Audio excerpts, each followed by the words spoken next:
this episode, Yes. you know that I'm out of my element right now. You know. Sports, athletics, yeah, you know nothing. Yeah.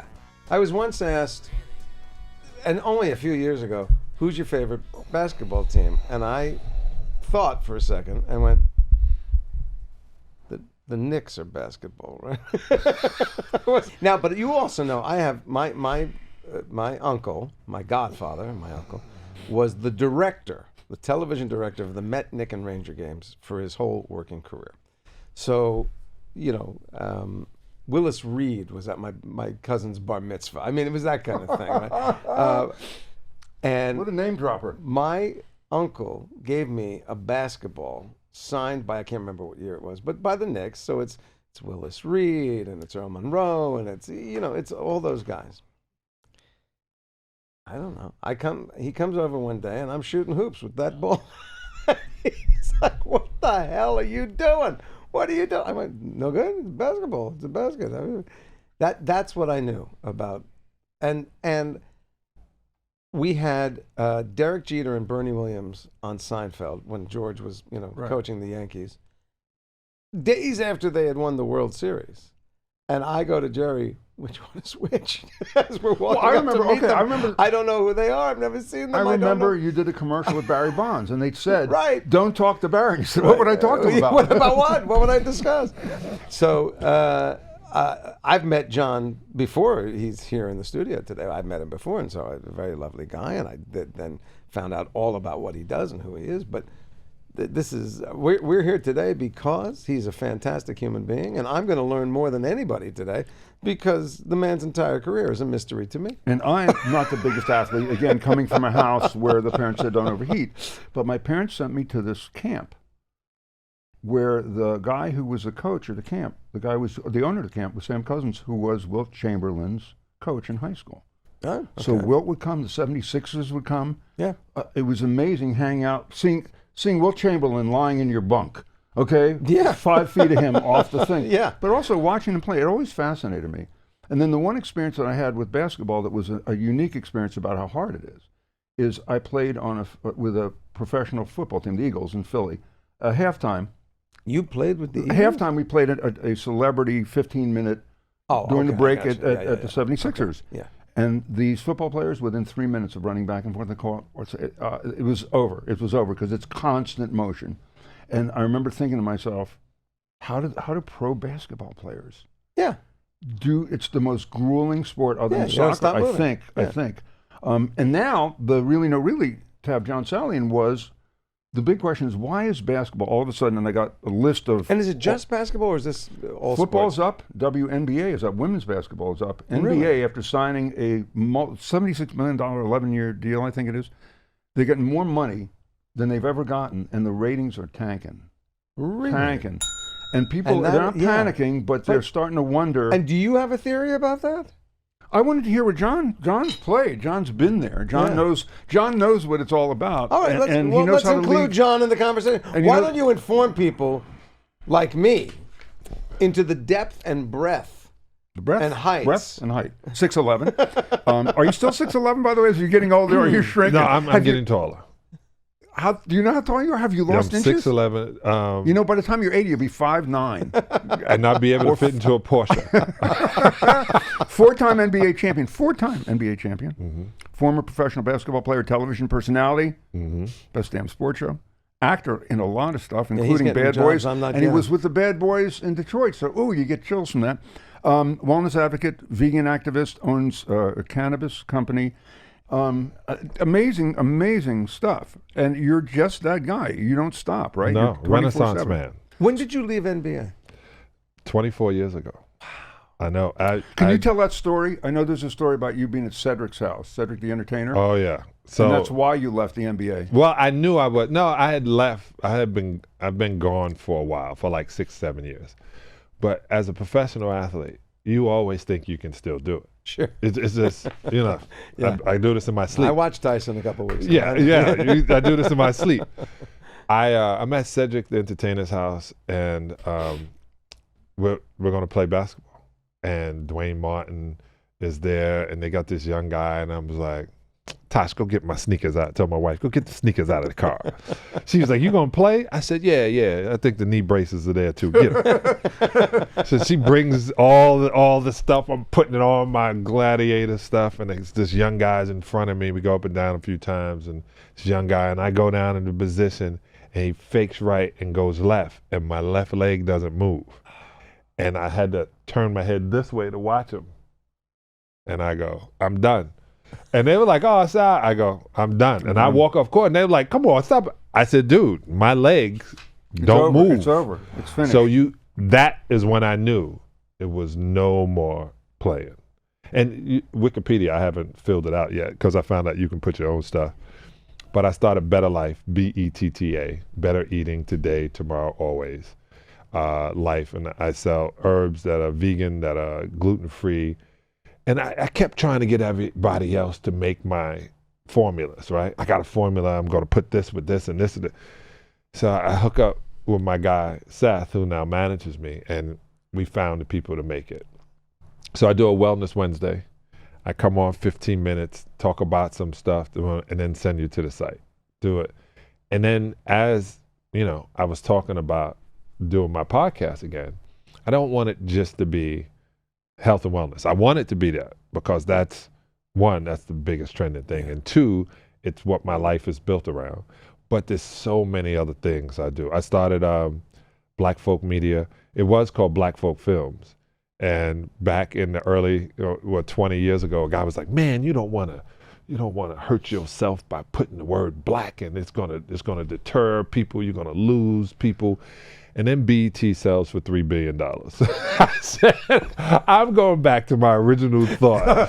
Black is still in, and so we started Black Folk Media, and I hooked up with the Pan-African Film Festival, which is February 4th through the 17th, 2025, in Culver Theater and Westfield Culver. We were at the old Magic Johnson Theater off of Martin Luther King and Barack. Those are gorgeous theaters. Beautiful place, but things 26 years there. Right. Now we have to move to more. So you got a film festival. Yeah, more white folks are, and who like films, who are independent, and they're not as black folks are very, very critical. They're very critical. And I knew this when I used to watch the Apollo, and you get up there to perform, and they start booing. That's like the hardest place in the world. That is. Those black folks have not. Right? You can make they it have there, not passed. They are still the same black folks. So I decided Africa was the future. I didn't decide that. I realized Africa was the future. So Nollywood films, meaning from Nigeria, things out of South Africa. And I just said, I'm going to try to be the bridge that connects African Americans to Africa, Africans living in America to Africa, because we keep forgetting we're African. And every narrative of black people is dedicated or procured by what black people do in America. And it's not totally true.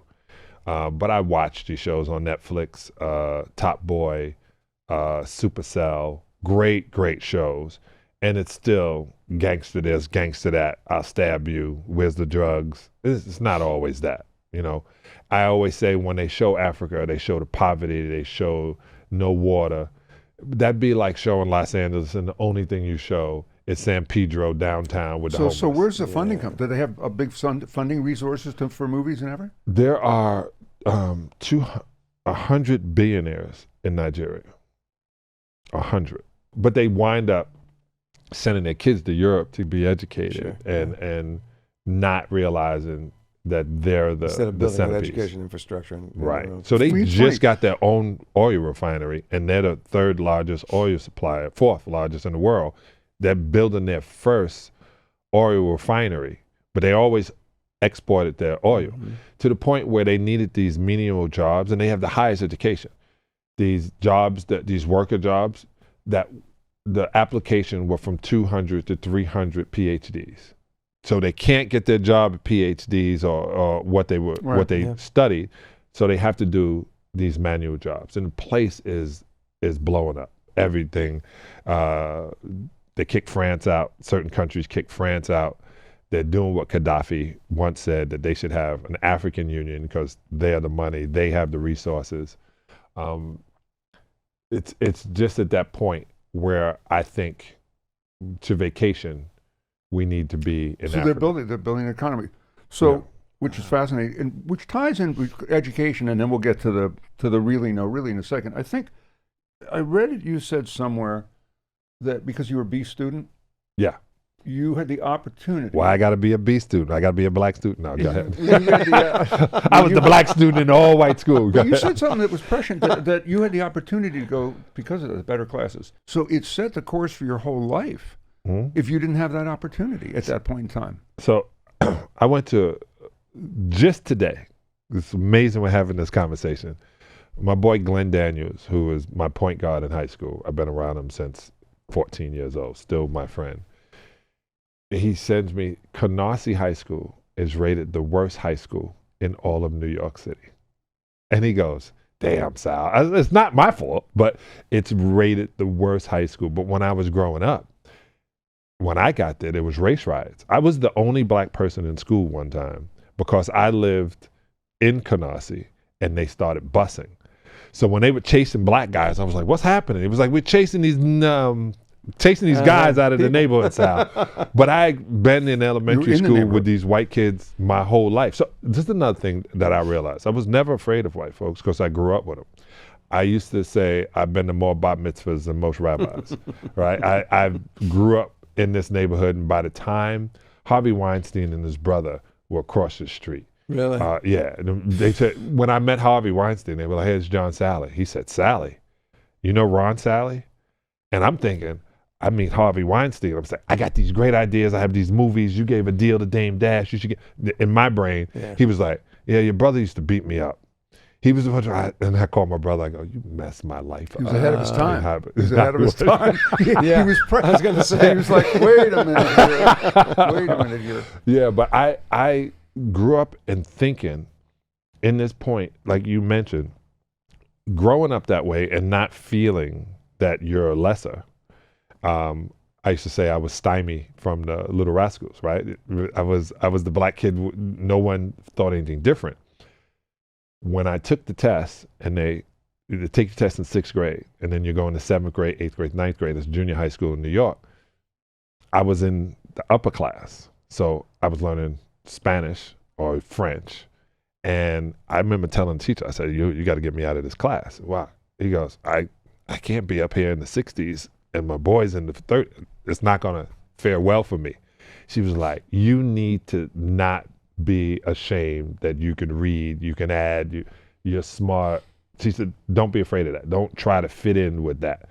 So in 8th grade, I don't want to hear it. I go down in the 30s and I'm like, I go back to teacher, can you get me back up to the 60s? Like because back you up. saw the difference. I just didn't need to be ashamed of having working some hard. But that's it. So let's segue into the NBA, to the really first of all. You're at a point right now where everybody's trying to capture eyeballs. Right. And the same as when we were growing up, you have 3 networks, so shared experience. Shared experience is great. And the last of the shared experiences basically is the Super Bowl, the Oscars, NBA championships. And now you're watching the NBA. I've got pages and pages and pages of down 28%, down 46%. That the WNBA is up. Football's up a bit. To me, the NBA, with a background in marketing, was the most brilliant league ever, because it didn't matter if your team had the superstar. Kobe was coming to Philly. Right. Dr. J was coming to Duluth. Right. They packaged that as, come on out and see the superstars of the NBA. Right. What happened to the way they market? Where is it the number of games? Is it the officiating from And is somebody? it just a marketing flaw? Is it a marketing flaw? No, it's or has the streaming. game changed drastically? Streaming. So many places you can now see things, and the attention span is the length of a TikTok video. So if I can watch the highlights of everything, there's no reason for me to, I got to get home. But then why is WNBA up? Why is NFL up? Because everybody, every league has benefited from the marketing of the NBA. David Stern did such an unbelievable job. One time we were getting our 2nd championship ring, and David Stern wasn't there because he was in China with Utah and another team because he was promoting it throughout China. When China watches a game, which they used to watch the Houston Rockets because of Yao Ming, it was 300 million people. So our ratings, you really can't quantify what's going on in China, but there's 300 million people. When I went to Beijing, the basketball court, there was like 6 black people there. 5 of them were in picture, and then it was me. And I looked at an NBA court, and they put all the faces they wanted you to pay attention to. The world now, because the European players are now the MVP of the league 3 years in a row, it has become an international situation, and it's spread. So they don't have to concentrate at how many people watched. And LeBron has been playing for 22 years, making new stars. The Olympics may have helped. But you see during the Olympics, teams are catching up. Teams are in a position to beat American teams like they did in the late 80s. Right. Since, I would say 1992, when we had Dream Team, that changed. When the Dream Team came, it was like, we will no longer lose in basketball. It's about to flip. The WNBA benefited because of the marketing. It's been a non-money making situation for 20 years. Caitlin Clark, and everybody wanted to put race on it. So if she was a black, they would say, if she was black, they wouldn't have made such a big thing. Good. But it's always been when there's been an anomaly of a white athlete that matches the ability of a black athlete, they all of a sudden go to the race card and they go back to it. Larry Bird, right? When Larry Bird came out, I played, I tell this to everybody that played. Larry Bird was, and I say this, they say, who's the best player ever? I go, Magic, Larry Bird, Johnson. Because Magic and Larry were 2 of the hardest people to guard, but Larry, upon everything, was the hardest guy to ever play against. White or black. Because he was fast? That fast? Because he was that good. He was better than everybody else, no matter the color. And if anybody says vice versa, and you can talk to anybody that's played against him. You're wrong, you're lying, this is the way it was. So they get caught up. If we take what the WNBA, then Angel Reese, then the Ace, then what's happening in females basketball had finally moved to what it was going to. Believe it or not, the young lady getting in trouble in Russia for having a weed pen and then being released, more focus came to what was happening. Why was she in Russia? Because she had to go there to make money because they appreciated the game. Why do they play in Italy? Why do they play because they appreciate the game, male or female. So it had no choice but to get better because the NBA was funding it the whole time.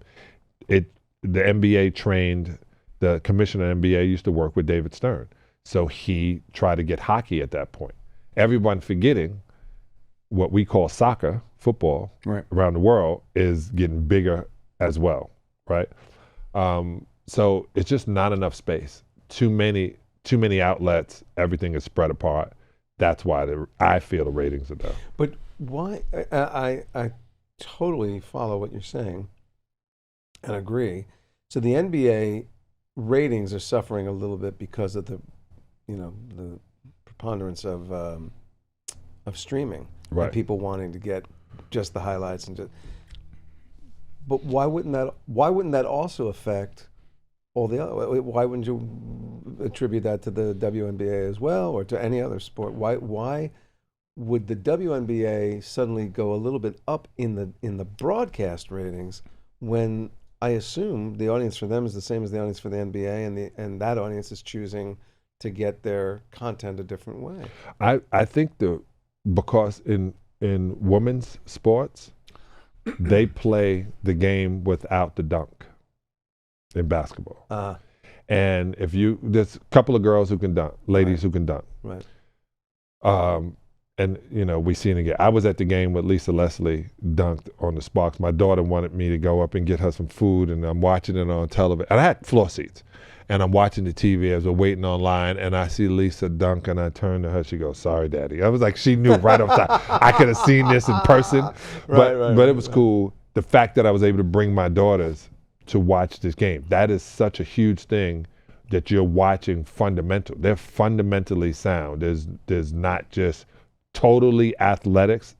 They still play a fundamental game. They still play a team game, and it's fast. And the girls and the ladies are dribbling and shooting the three and doing all the fundamental things. There's gambling. Gambling's gambling. Let me ask you floor seats. There's gambling. There's gambling. In this By the way, establishment. I love a couple of things. Let me just run this by so we can get that topic over with. And then I got to ask, remind me of floor seats. The 3-point shot. Yeah. Now that because everybody's doing it, not so special, makes it boring. Well, even to the point where I saw a post on TikTok, a guy said, what happened is now they have fixed basketball by normalizing it where more people can shoot. When Steph Curry was doing it, and we were like, wow, this guy is the best shooter of all time. Now everybody, college, high school, that became not so special. It became normal. They normalized. Refereeing. Do they treat the big? do they? I've heard ego. I've heard you can't talk to them. I heard they're biased in certain players. Certain players, the big guys, are never going to get stuff called on. That this guy gets called on. I've seen walk where I go, whoa, hold on a second. This guy just took 11 steps and he's up in the basket. Nobody's saying anything. Are they told don't go after the big guys? It slows down the game. I don't think they're told that. I think they recognize no one comes to see the referee ref. I told a couple of referees that. I said, hey, he was like, boom. I said, just to let you know, no one's here to see you. I got my second foul, but that's the truth. No one's there to see them. And if I was coaching I went to do my first splash at coaching this past year. It took me this long. I go to Puerto Rico, and I realized that I forgot more basketball than these guys would probably ever know, right? And I said that. I was like, you guys don't listen.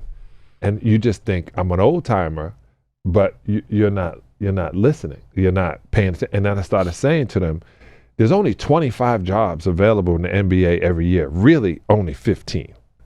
So if there's really only 15 to 25 jobs, and they had 3 drafts, and you have 1,000 guys trying for your job, you're 1 in a million if you become an NBA player. That problem is you got to be in the top 5 or 7 to even play. So the G League is one thing. Europe, they're only letting 2 Americans in on each team. The same they call them imports. In all the other places, you're going to have 2 Americans, or 2 imports is what they want to call them. It is one, everybody is seeing the money and thinking, I'm going to get this money. I'm better than him. I can play like him. And you said it, watching the thoroughbreds, watching an NBA player, the right one, you would see he's in shape. He can run all day. He doesn't seem like he has anything else on his mind but playing. And those are the guys that last. Those are the ones who you want around. Yeah, it's an unbelievable focus. So speaking of focus, I got floor seats one time. Yeah. And is this the floor seat thing I'm supposed to remind you of? Is this it? The floor seat. Because I wrote down floor seat. Can I scratch it out now? This is the floor seat thing? I'll do it. Okay. I'll do it. Let me You guys still have pens. That's amazing. Yeah, right there. No, that was a question. I'm so sorry. No, All right, that's put it. that back. Show's over. Put that back. So floor seat. So I bring my son down. He's got a Lakers jersey on, and there's celebs. Nicholson's there, and we're the first row behind them. And my son is standing there doing something. I wanted to take his picture. I said, no, stand still. Don't. They're going to distract the players, right? I mean, they're there. They're a foot away. You're going to distract the player. And Halle Berry turns around with a row of people laughing, going, you're not distracted. It's okay. How the hell are you not distracted when you have you're dribbling in front of Nicholson, Halle Berry? They're here. People don't realize they're right there. Another foot, and they're in the game. Right. How do you not get distracted by faces, people, the thunder sticks? Let it be noted, if you're not watching on YouTube, My partner Peter Tilden just gave 2 birds. Two birds, because people are doing that. They're screaming. They're yelling. How, if focus is attention, is the whole thing. How are you not distracted, or do you sometimes get distracted? Okay, so the best thing is when I'm a rookie and I go to the forum. Now, I'm a Celtic fan growing up. I thought I was going to be a Celtic. Red Auerbach has been, having me come up to Boston, and the draft comes and he takes Len Bias, who is the reason I never tried cocaine. Great idea, but I'm stuck in that, and I'm thinking the same thing you're thinking. I get to LA and this Steven Spielberg, and I go and I give him a hug and I talk to him. I say, "Hey, you got to remember my name." He goes, "Yeah, Salley, I know your name. I know." Like, he's a basketball fan. I'm thinking, you know who I am, and I'm thinking, I'm going to play so good right now that Steven Spielberg is going to remember me. He ain't going to give you a job. You know what I'm saying? But these people are going. And then when I see it, if you're a real entertainer and you see all of these people, and Isaiah said, "We're the celebrity tonight because all the celebrities are here to see us." Absolutely. And I go, "Well, they're really here to see magic," but I know what you mean. And the forum smelled like elephants and popcorn. It just, I saw it on TV. I got to the point, I'm looking around. The Laker girls, I'm looking under my arm as I'm bent over, and I look up, and everybody's looking at me, and I'm like, Chuck was like, "That's $50. I was like, I have to look at the Laker girls. I heard it. I'm watching. And then he goes, "Salley, get horn." And man, in my brain, I put my mouthpiece in. I'm saying, I am dunking.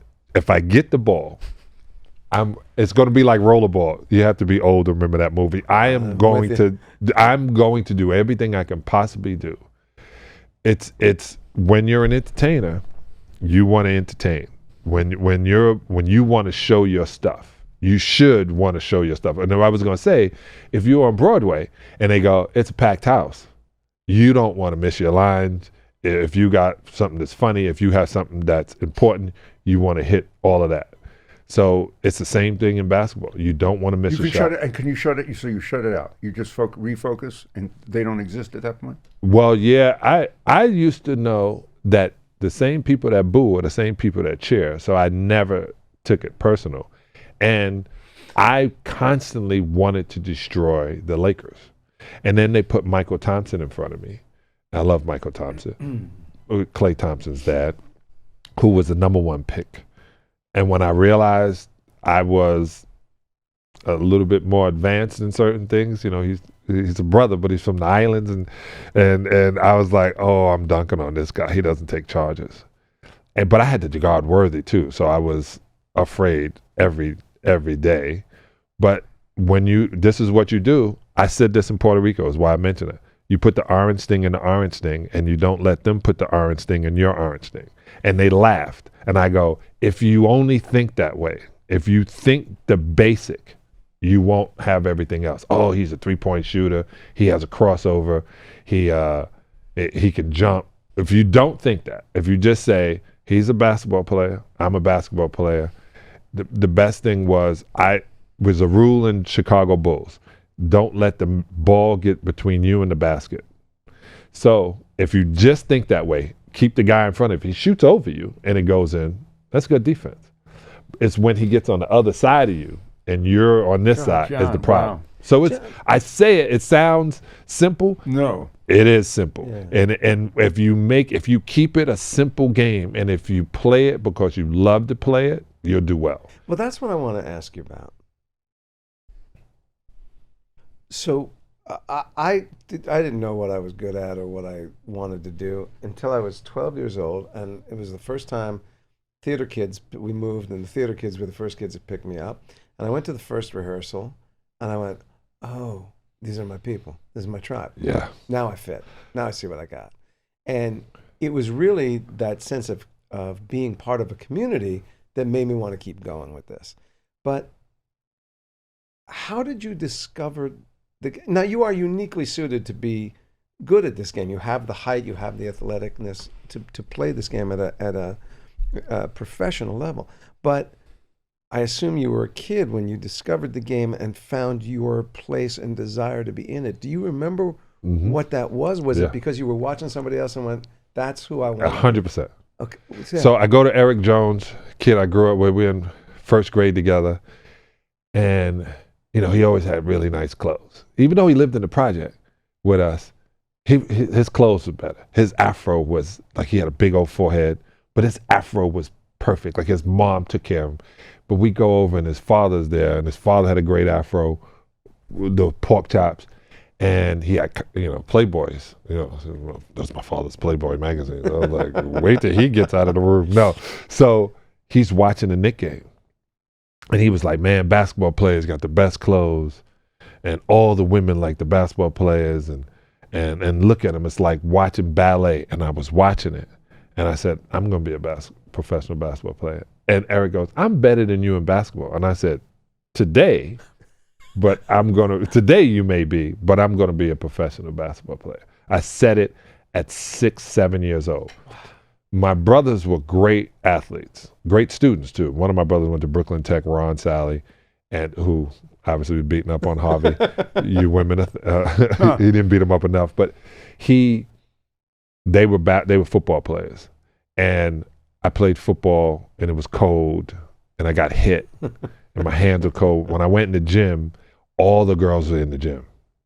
And I was like, okay, I'm going to be a basketball player. And I thought, I was born in 1964, so in the 1970s, the only way out was singing and sports. Yeah. So my mentality, I used to tell Magic this when I was rookie. I said, I'm going to play in the NBA for 10 years, and then I'm going to Hollywood. I went, Ovitz was sitting at our bench, and I'm Ovitz, you're gonna be my agent when I get out of this? And he'd be like, I was like, I'm way better than Magic. They're like, I can't do what I can do. And I'm talking constantly. I'm sitting at the end of the bench. Yo, Ovitz, I'm gonna call your office. Don't act like you don't know me. So I constantly, like you said, I had a plan to do this. And when I did it, I didn't realize I didn't think I was a trailblazer, but one football player told me, he said, you know, part of the reason I'm doing this, because I was like, Sal is doing this and having fun at it. What am I going to do when I get out of here? A lot of guys don't think they're ever going to get out of here. Right. So a lot of them stay in. They become scouts. They become assistant coaches. They stay in the sport. Right.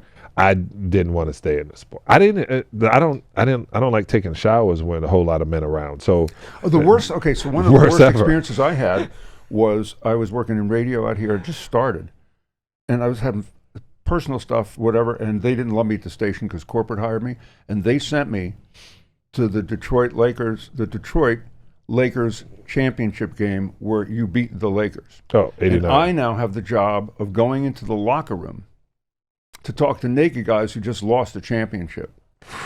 Yeah, tell me. First of all, I didn't want to see a lot of naked guys walking around anyway with attitude. And what are you going to ask them? You got to ask, so how does it feel? And you know it feels like crap. That was such a nightmare for me. And I just like that question. The things you asked the team that has been defeated was, what do you guys think you need to do next year to get back to this point and not lose? I couldn't wait to get out of there, and my corporate guys made me stay there and ask questions. I love the media to the point where we were in the finals, and they came from around the world, and you have guys who was like, man, how long the media going to be out there? I'm going to sit in the locker room until they got 2 minutes so they can't ask me questions. I was the first one out there. So they were sitting around, and I'm making jokes. I'm talking at this. But you're supposed to be morose. You just lost. Well, no, I'm talking about when you guys come and have these comments. Now, after a loss, I'm the first in the shower and the first out. You don't want to talk. No, I do. I realized that the narrative was going to be what I said. So first the coach would say this, and that sticks in your mind. That's why it seems like so many guys repeat what the coach says. I also know don't talk to the media angry, right? Because you're not going to really feel that way later. And I became friends with Mitch Albom, who is the great writer of Tuesday with Mario. And I did radio with him every Thursday on a WLLZ, which is a rock station, every Thursday. So to me, I was getting ready constantly figuring out for my future.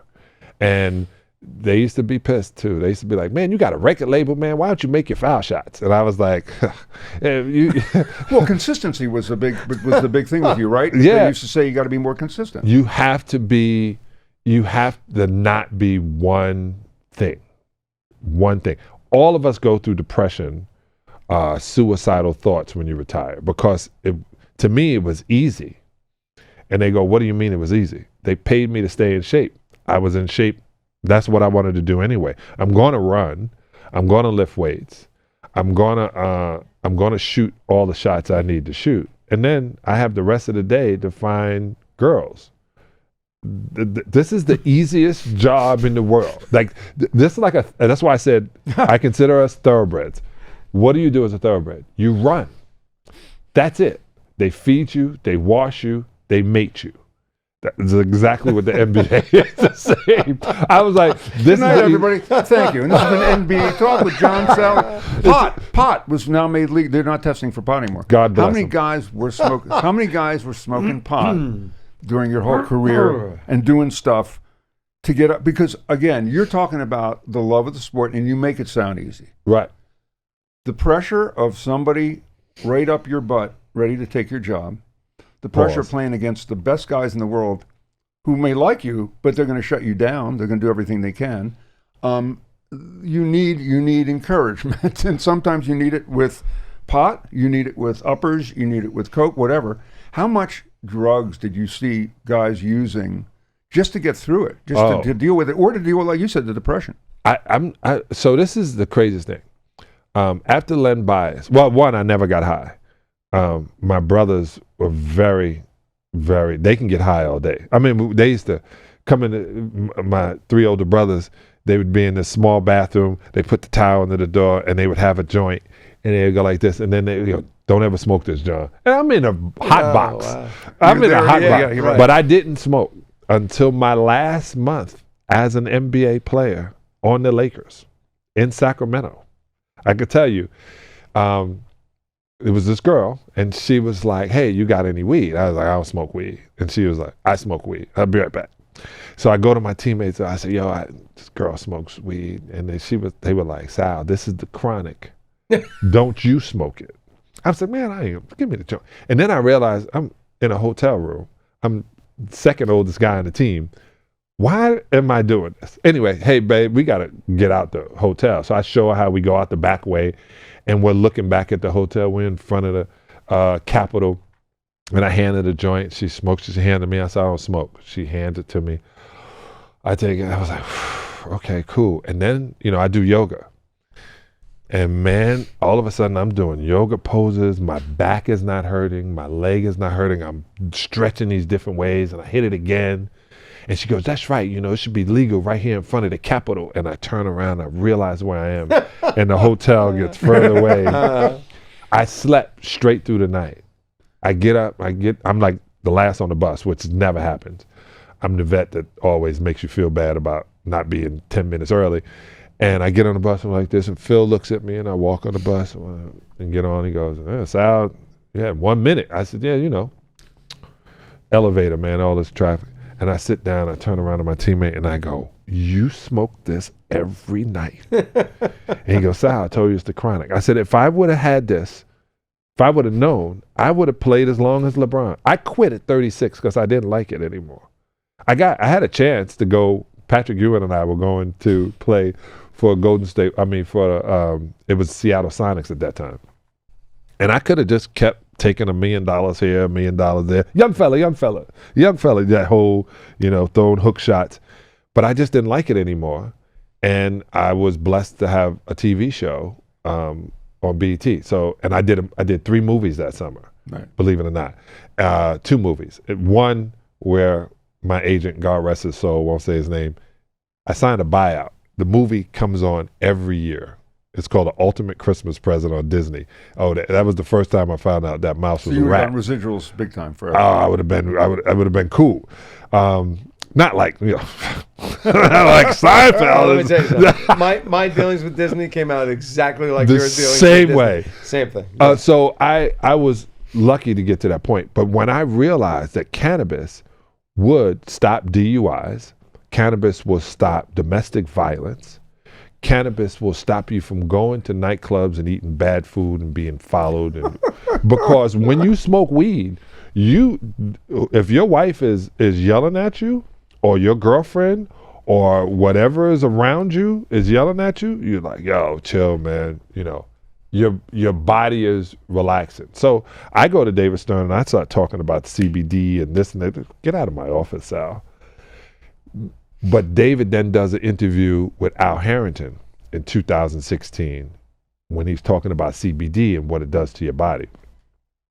And then when Adam took over, Adam knew there was no reason. If they're giving out they're giving out prescriptions for you to get marijuana, marijuana is going to be the thing. They really didn't want to get into it because China is our biggest market, and you don't want to show insubordination, and you don't want to show or have drug use because you can't do it in China. So we were walking the line. But to answer your question, I wanted to start there, but to answer your question, I had guys on my team that smoked weed, but they were so private about it. But I knew they were smoking weed because these two guys really didn't like one another until it was, you got something? Yeah, I'll be in your room. So they didn't go out. So we were focused and stayed. We were the best gladiators ever because we never left ourselves. But you didn't see a lot of other drugs, coke and stuff? No, you don't see it. I didn't see cocaine until I was doing a movie, and we were in Manhattan, and the guy was like, yeah, we're having a little party now, and they passing around the tray. It's my business. It's always my business. Yeah. It's my horrible industry. It is. That's where all the You had an incident with coke, though, where your tongue fell asleep. Yeah, so I meet this girl who happened to be at the ballet in Detroit, which you guys call the strip joint. Oh, Jesus. And I get her back to my house, and I'm thinking, and she goes, well, I'm going to take a shower and relax. And I'm thinking, this is going to be a good night. But she is long in that bathroom. So I don't know if she's on the pod or whatever. Anyway, so I knock on the door. She goes, oh, and she had fell asleep in the bathtub. So I'm thinking, this broad's going to try to spend the night. Anyway, she goes, all right, be out. So she comes out, and she's active, and she gets on top of me, and she's kissing me. And I'm like, and then I don't feel my tongue. And I go, my tongue is numb. She was like, oh, is some come out of my nose? And I said, what are you talking about? She goes, I just did a couple of bumps in the bathroom. I'm yelling at my brother, Jerry, cocaine, they're going to test me. And my brother puts her out, gets her out of there. And I'm thinking, they're going to test me. Tomorrow, it's probably my best practice ever. Maybe the quote of cocaine, but you were worried you were going to get busted. I was worried you kissed a girl. that somebody was going to test me. They never test me, but do I have cocaine in my system? And I was like, oh, the scariest thing in the world. Plus, I told you, when Len Bias, who was the greatest player, one of the greatest players ever, dies the night we get drafted from snorting cocaine, I don't want to have anything to do with cocaine. My father was a alcoholic. Well, back then we called him a drunk, but no, alcoholic. So I didn't drink. I didn't smoke, I didn't snort. I just like women. Is there anything, looking back, anything that you were scared? I mean, you're playing in a league with the heavyweights. I think you said once that you were on the court with Elvis and the Beatles. You know what I mean? You're playing with these guys. Is it that daunting when you come out there and you're playing with that level? It's a whole different level, right? Yeah, on Best Damn Sports Show, they used to make jokes that I came off the bench. And I go, you can't see the bench. Like, you couldn't sit on our bench, let alone play in a pickup game with any of the people I'm playing against. And I said, if you watch film, I'm at that level. I just didn't start. To me, it didn't make a difference because I finished the game and I win the game, and I talk a lot of smack. I'm a talker. So I'm going to talk a lot of smack.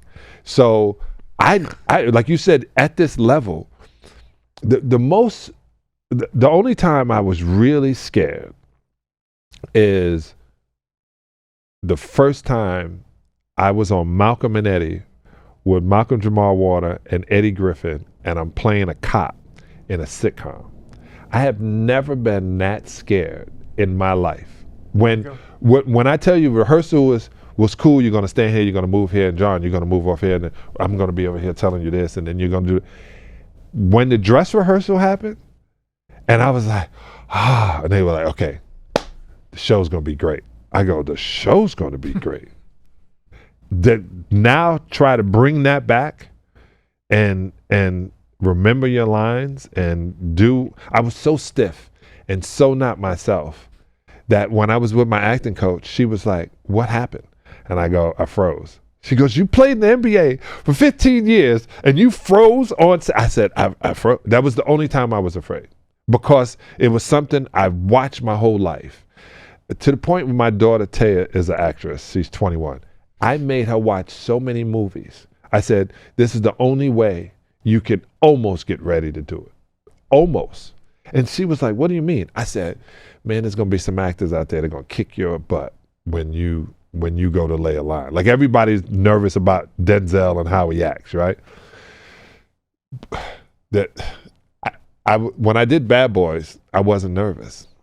I was like, oh, I get to play this role. I get to be somebody other than John Salley. Once I learned that the character is not John Salley, right? The ego that's it. When I had to be, when I'm playing basketball, my ego has to grow. And I guess everybody has ego, but I really don't use it, right? I don't use it. I only used it in basketball. That's when the bravado had to kick in. That's when I had to hate you, and I had to build hate. I had a psychiatrist because I ran through a bad time personal. My best friend got murdered, and they gave me a psychiatrist.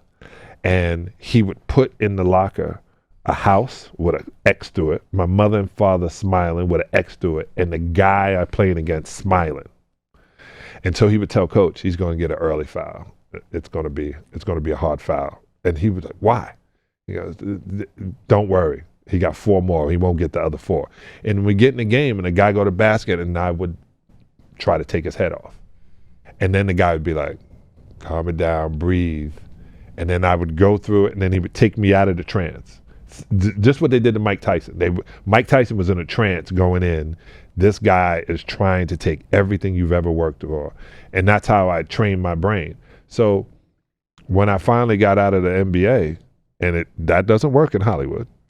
Okay? That kind of bravado, walking in there going, I'm the best shit in here, and you're going to get, that doesn't work in Hollywood. You hit your lines, you act like you really want the job, and you leave, and you don't sit by the phone. Which is odd, because Jason wants to kill everybody. No, you know what I was thinking as you were talking about that is, trying to figure out why you might have been intimidated or frightened about that. And the crazy thing about my job as an actor is anybody can do. I believe anybody can do it. But there is a craft to it. There are tools and there is a craft. And what I often marvel at are people who have never studied it, don't know what the tools and the craft is, who walk on and they do a very reasonable job. If I didn't have that, I don't know that I could do it. Like, I know I'm not walking onto a basketball court. I don't have the skills. I don't have the ability. I wouldn't know. I wouldn't even know where to begin to learn how to do what a athlete has to do. But it is a commonplace thing for people who have never studied, never trained, do not understand it as a craft at all, to come in and they do sometimes very well, always reasonably well. And it just boggles my mind that I go, I have killed myself to learn and teach a craft that might be unnecessary. No, it's necessary. My acting coach was Ivana Chubbuck. And I didn't know how blessed I was. So she would have me come into class on Wednesday. And this is another thing I loved about acting. It brought me the same 3 hours, 4 hours of nothing else mattered. So when you're playing basketball, nothing else matters. If there's a situation, remember Kobe was going through a rough time, but his sanctuary was the court. That was the same way. So Ivana would have me come sit next to her, and people would do scenes, and I'd be like, man, that's a good actor. And she would break down what was wrong. And I'd be like, what are you watching? Like, I'm watching this, and gets to the point And she was like, don't worry, pretty soon you'll do it. And I'm never doing, in this acting class, I'm not getting up on that stage in front of these people. She said, if you don't get up in front of them, you can't get up in front of the camera. You can't get up in front of And I'd be like nervous thinking when I was going to get up and do it. But it was the best 3 hours with Ivana Chubbuck. And then to the point where she was like, okay, I don't know where this anxiety is coming from, so you're going to do privates at my house. And her husband was a director. And she would do the scene, he would look, he would be like, I'd be like, oh, I sucked. See, that's what I mean by the difference in playing sports and being an actor. In sports, you can make it up. If you miss a shot, get the rebound. If you don't get the rebound, take a charge. Play good defense. You'll get another shot. In acting, you get one shot. You go in there in front of the casting agent, director, the producer, and they don't see you, and you don't get another shot. Yeah. White or black. Yeah. Can we go out on one thing? What do you think? You said you're friends with Tyson. Did you watch the Jake Paul? Yeah, Tyson I watched fight? it. Of course. What do you think? I think Mike is an unbelievable boxer, and I think if you give me $20 million for 18 minutes of doing what I'm good at doing, I play Jake Paul right now in basketball for $20 million and let him win all day. My favorite quote in all of sports came out of Mike Tyson's mouth. It is my favorite quote in sports, where I can't remember who he was going to fight. And the interviewer said, well, you know, so-and-so has a plan, and when he gets in the ring with you, he's going to do that. And Mike goes, yeah, everybody has a plan until they get hit in the face. Thank you for coming in, John Salley. I think Man, America's this is the tallest best. vegan. Can we say that? America's Sexiest. tallest vegan? I think, right? Sexiest vegan. There you yes, go. sexiest vegan. You come Make back sure again. you go to shopbetter, BETTA, life.com. I'm writing it down right now. Shopbetter, BETTA, life.com. Unbelievable. Why do I think that two businesses launched for you while you were sitting here doing the podcast? No, I want everybody to get healthier. If we get healthier, John, we live longer. Is that a vegan-based company? Is that your weed-based company? No, the weed is, I'm opening a dispensary here in Selmar. Yeah. Finally, in my own dispensary for Deuces 22. The reason is, you know, I was selling the best weed anyway. There you go. That's another thing we're going to get into, is we've had so many people in here that are doing their own weed things, and I go, weed. I bought some for everybody. What makes the best weed? You know, Howie won't let me smoke in the studio. Yeah, so. I'm actually allergic to it. Really? Yeah. Oh, I'm allergic to bullshit. And we're out. No, we've told the story many times on the air. I have tried it on several occasions. On each and every occasion, I get migraines and hives. And somebody finally said, "It's a plant, man. Look how many you're allergic to this plant, this plant, this plant." You're supposed to do poison ivy. You're supposed to do the food thing that my aunt always does. Yeah, you haven't tried my weed yet. That's what I'm about to say. John, come on. Yeah. You let me down. I got organic You growers. haven't tried my. Get it? Come on, John. That's right. The ultimate salesperson. Some of the edibles I would give you will help you out. There we go. Right, now there you that's go. the John I know. That's John right. Salley, thank you. There we go. Thank you.